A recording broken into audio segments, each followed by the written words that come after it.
Alright, now this GE dryer, it'll only run if you hold the start button, or briefly whenever you hit the start button. So you can hear it like it only works whenever I hold this start button. And what we're replacing on this is the control board. I failed to get footage on how I figured it out, but briefly, all I really did was check power at the relay. Power was going in, and as soon as I was holding the start button, it was sending power down to the motor. We know that the motor's good because, I mean, it's running whenever you hold the start button. Door switch and all that's fine, and pretty much the relay going bad on the control is what's causing this problem. On the old dryers, the problem's usually in the start switch. So if you have a timer, the problem's probably in your start switch. But on this one, the relay is on the control. So yeah, we're going to replace that today. I hope you guys saw everything to get that thing off. I mean, there's just 2 screws in on the back left and the back right, and then you just push that control panel back and you can flip it forward. You can also remove this back panel here, to get better access to the control board. And before you guys change this thing out, of course you got to have power disconnected. You guys saw me turn the breaker off on it. So yeah, it's for replacing these control boards, it's pretty easy. One thing you want to do is ground yourself before you start messing with this stuff, and all you got to do that is just touch some metal. If you have your socks on and you're walking around on carpet, and then you touch your friend or something, it shocks them. That's discharging the built up static electricity in your body. You do the same thing whenever you touch metal. You touch metal, all that static that you have built up in your body just dissipates. So this is the board, and all you really do is you take off all the wire harnesses, all the connections, everything that's connected to it. Then you take the screws out, and then, well, you also have to take off the knob on the front. You'll see that here in a few, but I'm starting with the wire connections here, and that relay I'm touching now with the red and the blue wires, that's the relay that goes down to the motor. Red is power coming in, and the blue is power going down to the motor. So if you guys want to verify, that's how I did it. Power was getting in, power was going out whenever I was holding the start button, and it wasn't doing anything whenever the start button was not being pressed. So we got all the wire harnesses off, got the knob off, then we got these 1/4-inch screws to get off. Once we get those off, we're gonna try and slip that board out and get the new one in. On this board, on this model, I did not know, but you actually have to program it. You'll see whenever I get the new one in and I plug it in, I'm hitting buttons like I don't know what the heck's going on, because I really didn't. I did not know you had to program these things whenever you installed them. Luckily, I don't know if it'll come with all of them, but I was lucky enough to have an instruction sheet with it, and you guys will see it. I mean, how I'm doing them now, I'm just gonna videotape what I do and let you guys see it all. It probably took me maybe an hour to get it all done, or 30 minutes to an hour. Putting the board in took no time at all. But you guys saw how I did that. I got that old board out, I put the new board in. We did have to slip it under the harness, for that Ethernet cable.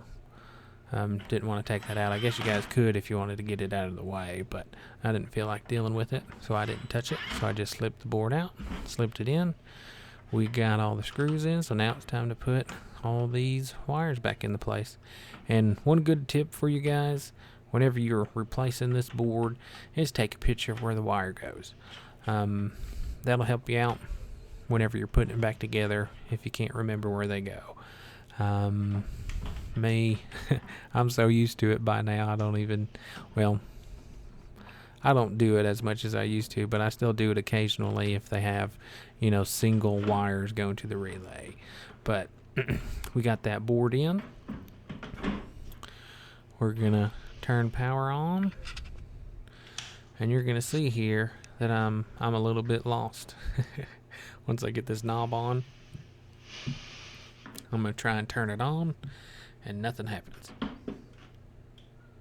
Now this here is something where I can mention that even though I'm a professional and I've been doing this for a long time, we don't know everything and we learn new stuff all the time. What I'm doing right now, I'm making sure that everything is in the right spot.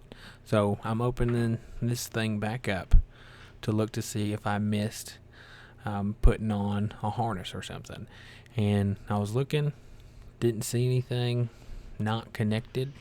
And then I go over to this box here, look in it, and found an instruction sheet. And thank goodness it came with it, or I don't know what in the world I'd do, to be honest with you. But this is the instruction sheet, and it tells you how to do it.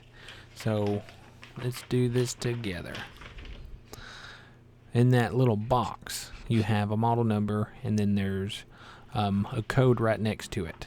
And you need to put in that code so this board knows what machine it has. And what it's for is, all the different bells and whistles that these different dryers have. Each code is for certain dryers that do certain things. So to get into it, you're going to hold those two buttons, level and temp. I think you hold them maybe 5 seconds and you'll see all the lights go out.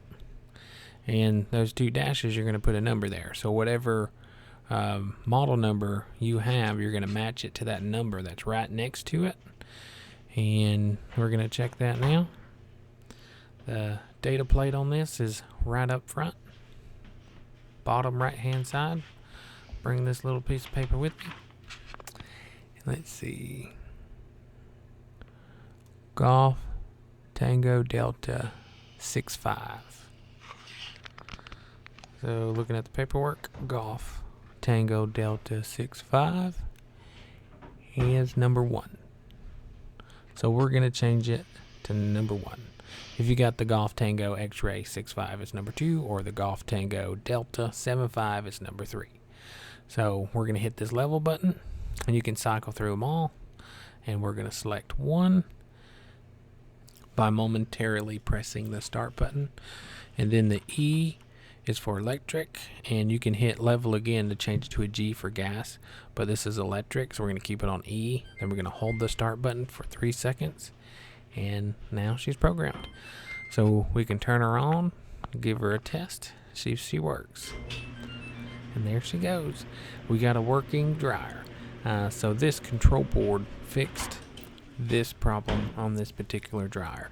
If you have one that's more analog, where it's got a timer and not a control panel like this, problem can be in your timer, or it could be in the start switch, by itself, because I think some of those start switches actually have the relay inside of it. So you hit the start button and then you let go, and then the relay closes to where it always sends power down to the motor. But on this one, the problem was in the relay, and yeah, the control board fixed it. So if you guys have one that's doing the same thing as this one, and you have an electronic control like this, the problem's more likely going to be in your control panel. And if you guys need that part, I will have a phone number in the description below. You guys can give us a call, give us your model number, and we can get you the right part for this thing.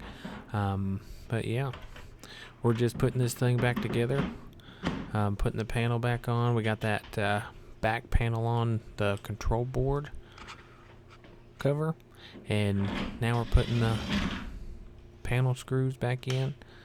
So that panel will be nice and secured. And then once that's done, I mean, you're good to go. Repair is done. So if this has helped, I mean, I hope you guys give it a like, maybe subscribe, and I do appreciate y'all watching.